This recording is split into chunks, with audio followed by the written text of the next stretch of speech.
Hmm? The king. That's Al-Malik.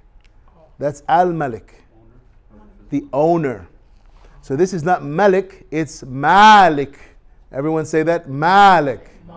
There's a difference between Allah's name, Al-Malik. That's one of Allah's names. Al-Malik, the king. You're right, but different name. Okay? That's Al-Malik. Al-Malik. The king or ruler. The name of the academy is the Garden of Knowledge Academy for Arabic and Islamic Sciences. It was co-founded by Ustad Yusuf Hussein and myself back in January 2018, and it was a response to the needs of our local community to have people who began to understand the Quran, who wanted to understand the Quran in Arabic, people who wanted to be able to read the Quran. Many of our children and our adults haven't yet developed the skill set of reading the Quran proficiently. Also, people were interested in the recitation of the Quran, right? And so we also found that there was a need to have some structure and systematization to how people were learning the fundamentals and basics of Islam, Iman and Ihsan, of worship, of belief and faith, and Islamic spirituality. So the Garden of Knowledge was established to meet these needs and to really also to provide educational modules that increase people's iman, people's faith, inspire people, that really transform lives. We don't just want to be an academy that teaches information that people learn and regurgitate, right? We want people to come to our classes and become better human beings. Be and it is. Be and it becomes. I prefer that actually, but you don't have to. When Allah wills something, Allah says in the Quran, I just want to give the message to those who are the beginners, who want to learn the Quran. Like one incident which touched my heart, and I got associated with MCGP and its Garden of Knowledge program and its Arabic learning classes, is that of the Hazrat Umar Raziallahu Ta'ala Anhu, that he just read the few verses. He not only reverted his religion, his personality was completely changed. So when I read this incident, I was so shocked. What is this in the Quran? What that people are changing their religion? Moreover, their personality is getting transformed.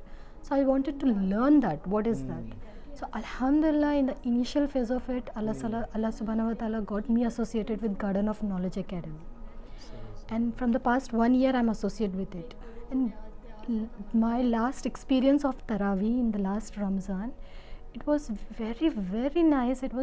I was crying, I was laughing during Taraweeh. It was like an emotional journey through, Quran, emotional journey through Quran in Ramzan for me. So I would really recommend all my friends that please come and experience that. Give it a chance. At least one chance it's needed for that. What's your name again? What's your name? She's like, oh, this attention. Huh? Sophia? Sophia? Sophia? Sobia? Zubia, mashallah. Zubia, mashallah. Very well mannered. Alhamdulillah. May Allah give us well mannered children and grandchildren and descendants. Tayyib. What makes the Garden of Knowledge Academy unique and special is I think the instructors are really good, Sheikh Mendes and Brother Yusuf.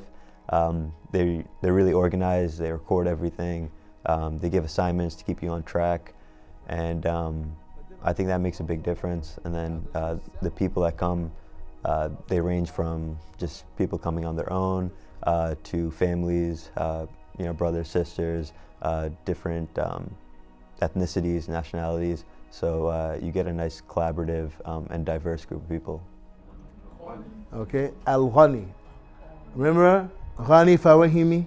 Oh, kind of. You remember him? Yeah. Yeah? He was a lawyer in Nigeria, human rights lawyer. Always in jail. Always in jail. Because the government didn't like him. They didn't like him. Abacha put him in jail. Kai! His name was Ghani Fawahimi. All right? Ghani. Abdul Ghani. Who is that Ghani? I would tell them that,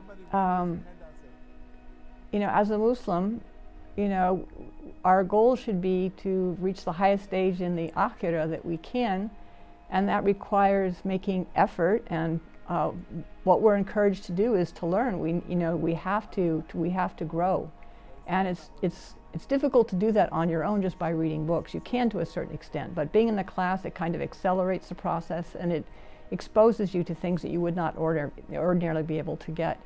And it's just very important. It's our obligation to continue to grow, to the extent that we're capable of doing. So when you meet someone like that, what is your response? If you know that there's someone who's exceedingly generous with their time, with their money? Well, I mean, so to be involved is, again, because what the presupposition is that the more you learn, the more you do things correctly, and the closer it will actually ultimately take you to Allah subhanahu wa ta'ala, right? So that is why it is important in general. Obviously the community itself then, to the extent that they're able to partake, then I invite them to come and do that. And if not, then at least supporting it, right? Because when you're supporting it, you're also allowing other people to benefit from it, if not yourself.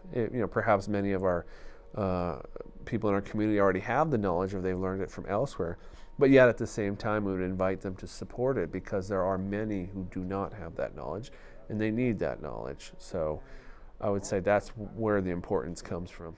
So we're very pleased, and our hope is to build on the success we've had so far. We really need our pedagogy to be relevant to the needs of American Muslims and modern Muslims.